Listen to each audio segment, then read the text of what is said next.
अभिभावक शिक्षक संगोष्ठी में आए हुए अभिभावक जनता है हार्दिक अभिनंदन करते हैं और अपने विद्यालय के प्रांगण में हार्दिक स्वागत करते हैं। बहुत खुशी होती है जब विद्यालय की ओर से आपको आमंत्रण मिलता है तो आप विद्यालय आते हैं, अपने बच्चों के लिए आते हैं तो हमें भी खुशी होती है और हम आह्लादित होते हैं कि हमारे अभिभावक भी अपने बच्चे के प्रति सजग। फिर भी कुछ कमियां हैं, बहुत सारे अभिभावक समय का बहाना बनाकर नहीं आते हैं। ये थोड़ी सी सोचने वाली बात।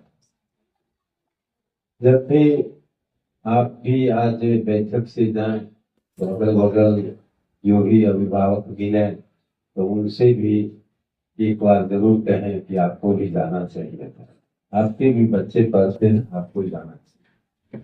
और जब हम सब मिलकर प्रयास करेंगे तो एक दिन ये समूह बहुत बड़ी समूह हो जाए और तब लगेगा कि हम विद्यालय और शिक्षा के प्रति वास्तविक रूप में सजग हैं।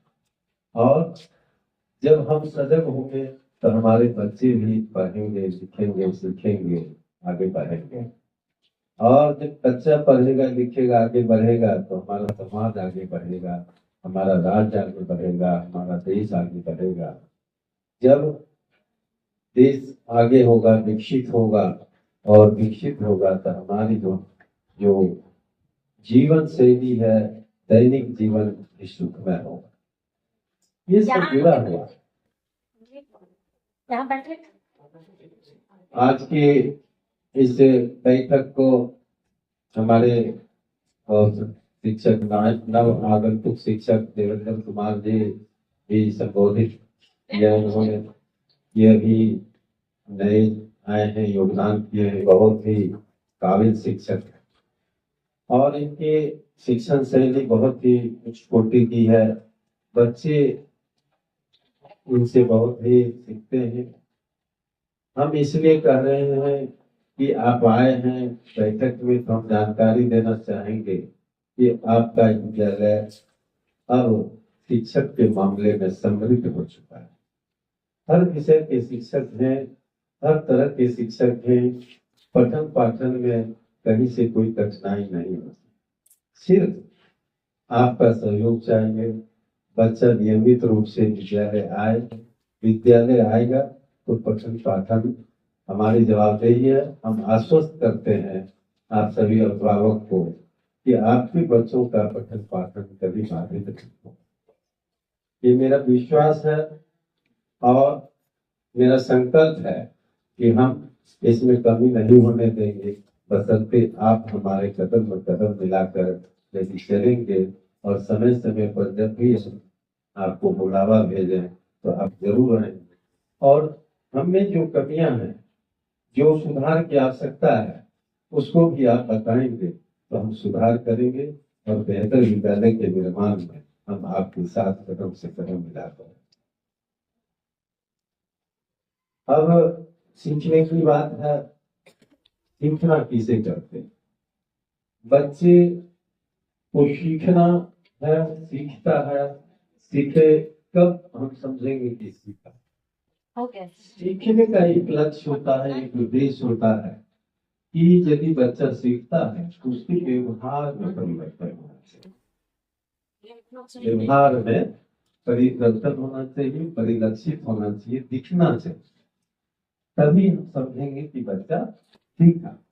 यदि रोज विद्यालय आता है और रोज विद्यालय से 5 घंटा 6 घंटा रह के जाता है और फिर भी उसके व्यवहार में परिवर्तन नहीं आए तो हम समझेंगे कि वो सीखता नहीं है, कुछ सीखा।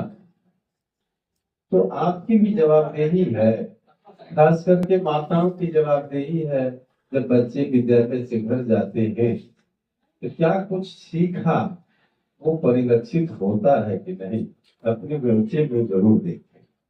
और यदि कहीं कुछ कमियां रह गई तो आपको विद्यालय आए और बच्चों को सीखने के लिए और उसके व्यवहार में परिवर्तन लाने के लिए हम सामूहिक कार्य करेंगे, एक साथ मिलकर काम करेंगे, तभी हम सफल होंगे।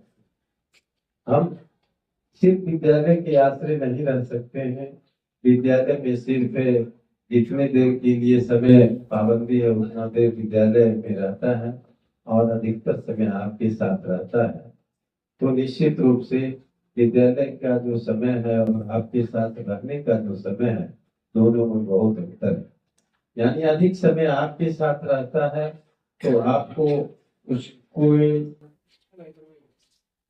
खाने का व्यवहार क्या है, रहने का क्या व्यवहार है, घर में बोलने का कि अपने भाई बहनों के साथ बोलता कैसे है, इस सब पे नजर रखता। होता क्या है कि अब दो चार भाई बहन हैं, आपस में किसी कारण से थोड़ा सा नोक झोंक हो गया तो कोई अब शब्द बोल देता है। हम उसको क्या करते हैं, सुन के टाल देते हैं कि बच्चा है ऐसे ऐसे करते, ऐसे एक नहीं, उसको उस समय ही समझाएंगे, मारेंगे नहीं, समझाएंगे। देखो ये तुम्हारी बहन है, तुम्हारे भाई है, आप सब का उपयोग नहीं करते। उस जगह हम उसको रोकेंगे और जब रोकेंगे तो उसके दिमाग में भी आएगा कि नहीं, हमको ऐसा नहीं बोलना। यदि हम उसको छोड़ देते हैं तो निश्चित रूप से उसका मनोबल बढ़ता है, दूसरे दिन फिर वही काम करेगा। अमूमन गांव में ये देखा जाता है कि बाहर बच्चे निकलते हैं खेलने के क्रम में, चलने के क्रम में बच्चों के साथ आपस में तू मैं हो जाती है, लोग झोंक हो जाती है और अब शब्दों का इस्तेमाल करता है।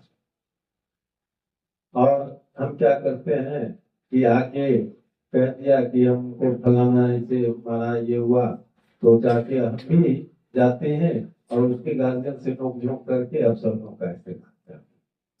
तो इससे क्या होता है कि आपके बच्चे सीखते हैं, आपके बच्चे सीखते हैं कि और उसका अनावरण कर लेते हैं कि हमको ऐसा करना चाहिए और उसका मन बढ़ता है और अगले दिन फिर वो किसी के साथ उस तरह से वादा करता है। किसको टालना चाहिए?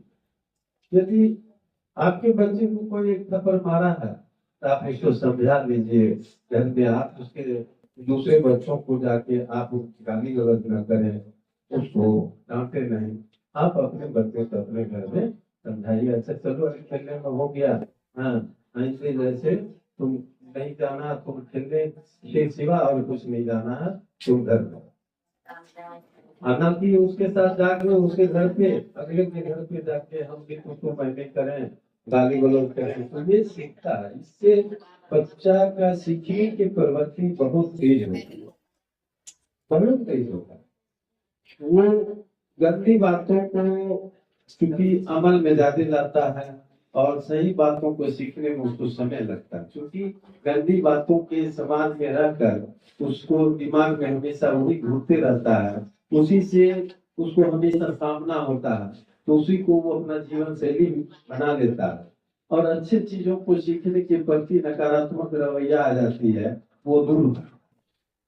इसलिए हम सबों की जवाबदेही है कि बच्चों के सीखने के लिए हम जिम्मेदार हैं। तो हर जगह विद्यालय में हमारे शिक्षक, हम जिम्मेदार हैं, तो घर में आप भी जिम्मेदार। हर वह व्यक्ति जो अपने पूर्णावस्था को पार कर चुके हैं, यदि कोई दूसरा बच्चा भी जैसा पर मिलता है, आते जाते स्कूल से जाते मिलता है और किसी से बच्चा में झगड़ा कर रहा है या गाली गलौज कर रहा है, एक बार रूप के समझा देना चाहिए, लड़ो नहीं, ये तो जाएंगे तुम्हारे सर को कहेंगे, तुम्हारे गार्जियन को। ये होना चाहिए। पराया सोचने में आता है कि छुट्टी होती है, इधर से जाता है तो उधर का लग गया, तो कुछ गाली गलौज कर दिया, ये बराबर सोचने को आता है। देखिए हम समझते हैं कि जब स्कूल से चलता है तो यहाँ से घर तक उसका घर लोगों का नजर आता है और लोग रहते हैं सर और सुन कर दो लड़का लड़ रहा है, दो चार बच्चे लड़ रहे हैं, गाली गलौज कर रहे हैं और हम सोचते हैं कि जो हमारा बच्चा तो नहीं। ये सबसे बेहतर नहीं, उसको लग रहा है तो थोड़ा सा उसको हम लोग कहेंगे नहीं, गंदी बात है, गलत बात है, न रो रहे, नहीं तो तुम्हारे माँ पिता के जाकर कहेंगे तुम्हारे सर। तब उसमें भय है, तो गलती नहीं करो। और यदि हम इसको करते हुए देख लेते हैं और मन मार के चले जाते हैं, तो मेरा क्या जा रहा है, उनको दूसरे का बचा है, ये बढ़ावा हो। क्योंकि इससे उसको लगता है कि जो हम कर रहे हैं वो सही कर रहे हैं। एक दिन हम इधर से ही विद्यालय आ रहे थे, गांव से ही होते हुए हम विद्यालय आ रहे थे। कुछ बच्चे, ये पीछे गाछी है, वो प्रार्थना की आवाज जब मेरे समापन की ओर होता है, तब वहां से चलता है। घर से आता है और गाछी में रुका रहता है। जब आवाज समाप्त हो जाती है, तब वहां से चलता है कि प्रार्थना में हमको खड़ा नहीं रहना पड़ेगा। कितना सोचने वाली बात। यदि बच्चा ये सोच रहा है कि प्रार्थना में 10 मिनट हमको खड़ा रहना पड़ेगा प्रार्थना के लिए, इसीलिए छिप कर रहता है, तो ये बड़ा ही दुखद बात है। उधर से जो भी दिखता है बच्चा, तो मेरे किताब कॉपी लेके तो कोई भी गार्जियन कर सकते थे, तुम यहाँ क्यों करा है, इसको एक बार तो डांट देते। और इससे क्या होता है कि यदि एक दिन ऐसा छिपके रहा, 2 दिन रहा, तो वो हमेशा क्या करेगा, किसी दिन 1 घंटा छिप के वही बैठा रहेगा, किसी दिन 2 घंटा बैठा रहेगा। तो गार्जियन आते हैं कि मेरा बच्चा तो रो जाता है, आप हाजिरी नहीं बनाते। ऐसा नहीं है, जो भी बच्चा आता है तो हाजिरी उसकी बनती है। और जो बच्चा हमारे क्लास में नहीं रहता, उसी की हाजिरी छूटती। यदि वो देर से आएगा तो हाजिरी नहीं बनेगी, और जब हाजिरी नहीं बनेगी तो आपके बच्चों का प्रतिशत नहीं पूरेगा। जो सरकार की नियम है 75% पूरेगा, तभी उसे सरकारी योजनाओं का लाभ मिलेगा। जैसे पोशाक की राशि, छात्रवृत्ति की राशि, या किताब वगैरह जितने भी सरकारी योजनाओं का जैसे लाभ है, उस मिलना तय होता है। तब हम आते हैं स्कूल कि हमारा बच्चा तो हो जाता है, घर से चला, लेकिन हो सकता है कि 10 दिन में 2 दिन जैसे रास्ते में अपना खेलते हुए रह गया, तो ना हम जान पाते हैं ना आप जान पाते हैं। अंधेरे में हम लोग तीर चलाते रहते हैं कि नहीं, आप कह रहे हैं कि जैसे मेरा बच्चा गया, हम कह रहे हैं कि आपका बच्चा नहीं। इसको ढूंढने की आवश्यकता कि यदि बच्चा चला घर से और विद्यालय यदि नहीं पहुंचा, इस बीच में वो कहाँ रहता है, उसको पता करने की आवश्यकता है।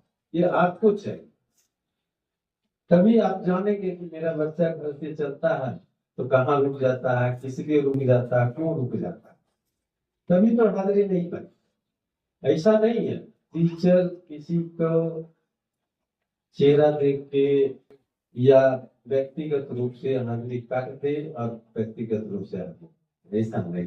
मेरे लिए सब बराबर, छोटा बड़ा बच्चा, अमीर गरीब कुछ भी है, कहीं विद्यालय में इसका स्थान नहीं है। और मेरे लिए जो भी बच्चा विद्यालय में नामांकित है, सब मेरा है, यही संदेश है। और हम इसी संदेश के साथ विद्यालय को हम आपके सहयोग से आगे बढ़ाना चाहते हैं।